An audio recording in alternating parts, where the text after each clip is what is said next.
Hey guys, Brian here from Better Chess Training.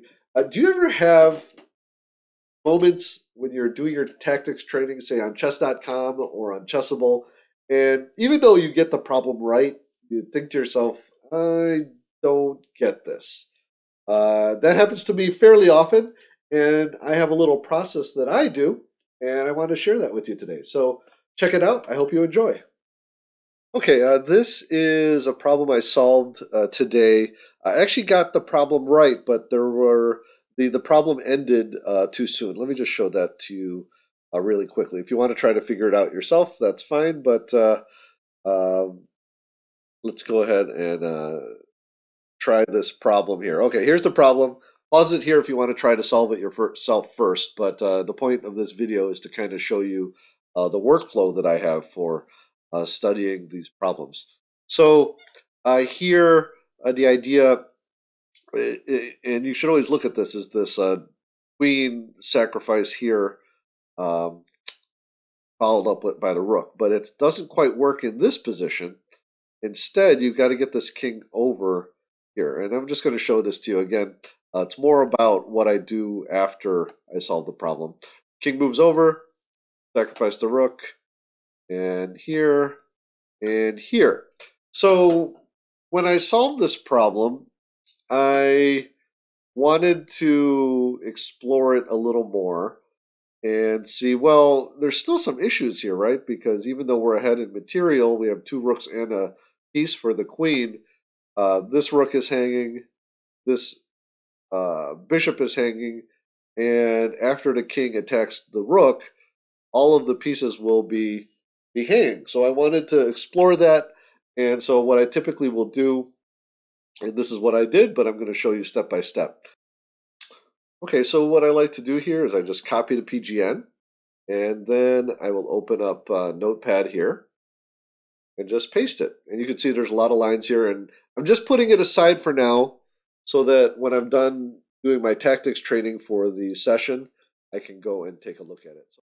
Okay, the next step after saving the PGN onto your notebook, so I would finish my tactics session, and then I would go to, and I like to use Skid here, but any viewer would work. I'll show you why I like using Skid here. I also use ChessX when I'm analyzing chess, but here go to Skid, and I will paste the game in like so. And you can see all of this analysis. And here's why I like Skid, because I can actually strip all of the variations. I really don't want to, at this point, I don't want to see all of the engine analysis. I might use the engine later, but my idea here is I want to understand the position better. So I'm going to analyze it. Now, again, this video is just about showing you my workflow. So I'm going to fast forward a little bit and show you kind of the results of my analysis next. Okay, I spent about 5 minutes trying to analyze it on my own a little bit, and then I put the engine on to check what I found. And the whole point here is that I do want to try to understand the position better, but it is also part of my daily tactics. I don't want to spend an hour analyzing this, and I want to keep moving on to my other studies or what else I have to do in the day. So this is what happened. I analyzed the position a little bit, and I had two main ideas, and I'll show this to you just to illustrate the point. Two ideas here. After king to b7, which is forced, rook to, I had two ideas here. Rook to g7 check, trying to pursue some type of attack on the king, and rook c to g8, just sort of protecting and giving back my bishop. Now, let's look at this line first, because it's the line I rejected.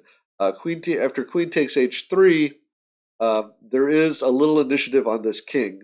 So rook 1 to g7 check, and for example, king to b6, rook to b8 check. Now, if he goes, for example, to a5, then I can have some mating threats here. In terms of trying to create a mating net with a3 and then threatening rook here. For example, if queen takes, then that's checkmate. However, if we just go back a few moves, That's fairly easily avoided here. Let me just throw the engine on to make sure. Yep. So he can avoid that pretty easily here. Or if he does go here,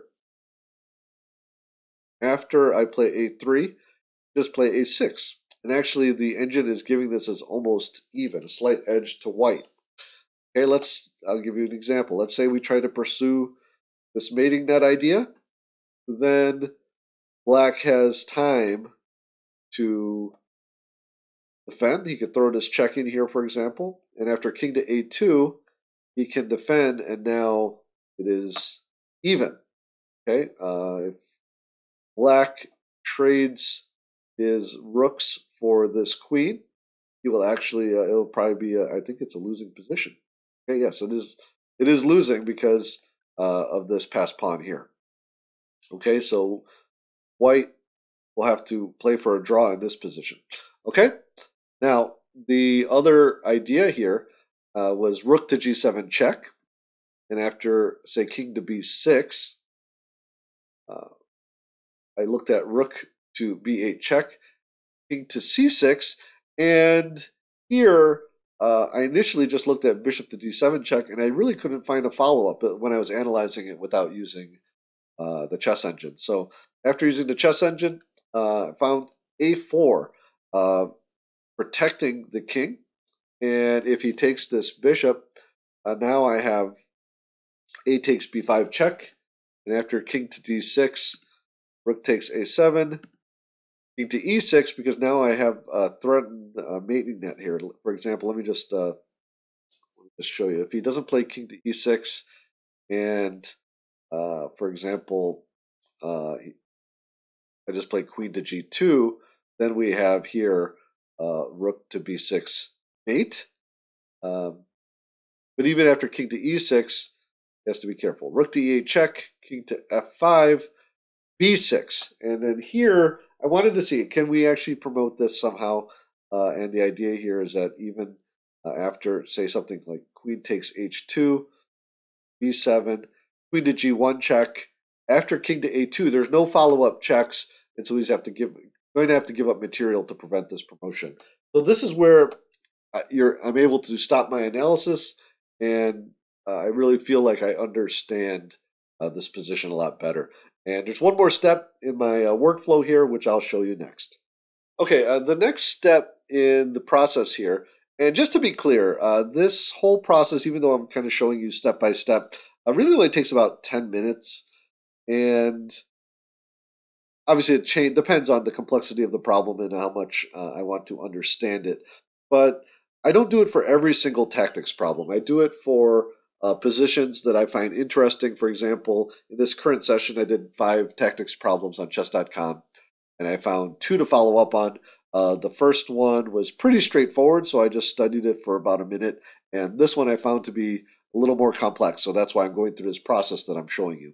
So really, I don't want you to think that it's a big burden on your time. So what I do here next is I want to set up a position to put into Chessable, which I've talked about before, so that I can review it in the future. I'm not going to put the whole tactics problem. I really just want to put in the position that I didn't understand before, so that it will become a part of my knowledge, and something that was once not understood is now understood and remembered forever. So what I'm going to do here, and I'm not going to show you the whole thing, I'm just going to kind of get it started, is I'm going to annotate this position. The key position for me, or the key move for me to understanding this, is this a4.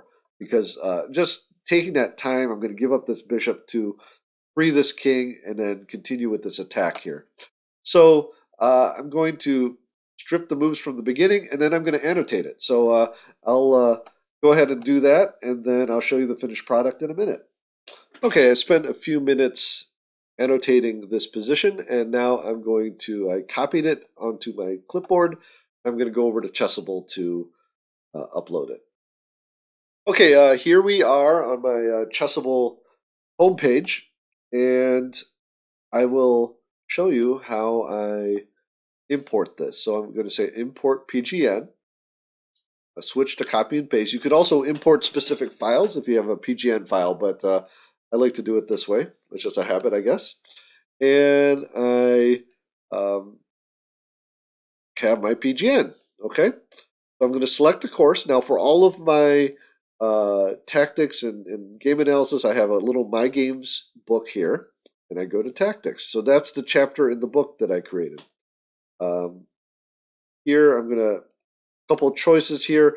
Here one is import all sub-variation as their own item, and that's useful if you are uploading your opening repertoire, but for positions like this, that's not necessarily the case.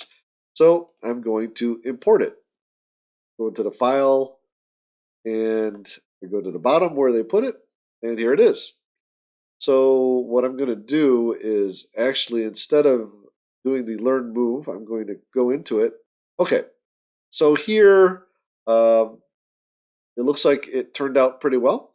So A4. I did not want these other moves to be part of the quiz or the training aspect, so I put them in as variations. So I'm just going to check to make sure they work. And it looks like they do. Let me just check this line. And it looks good. So I'm going to go back out to the chapter. I'm going to click Edit Variations because I'm going to clean this up a little. And I'm going to rename this. So for these, lately I do different things, but I'm going to say just chess.com tactics, and I'm going to put like kind of a key phrase here. And for this one, maybe I'll change it later, but I'm just going to say breathing room. Okay, and it's just a little reminder, and it's kind of a just a little clue, I guess you could say. Set it to tactics. Set it to I believe I am the white pieces here. And then I like to test it. So I like to just make sure it works out. So here we have the position, chess.com tactics, breathing room. And of course, we know the move here is A4. And that is correct. So this will come up in my reviews in the future. And so I will never forget this particular tactic. Just to put things together, I created this little workflow diagram that I use in this process, and starts here with solving the tactics problems. And basically, after each problem, I say, do I understand it? Now, even if I get it wrong, 95% of the time, I'll say yes. And then I move on to the next problem. Occasionally, like the problem I showed you, there's some parts that I want to explore more, or I don't fully get it. Then I go into the process that I showed you. I download the PGN, and I will analyze it. I use Skid. Of course, if you have ChessBase or ChessX, you like to use those. But for this particular purpose, I enjoy Skid. Then I will create an instructive position. Sometimes it will just be a part of the problem, like I showed you there, or sometimes it will be the whole problem. And then I'll annotate it. And that process of annotation, by the way, will help you to understand it more by verbalizing your thoughts. And then finally, I'll upload it into Chessable. And from there, it will go into the review algorithm. So I'll review it again later today. And then if I keep understanding it and getting it right, eventually I'll be just reviewing it every few months.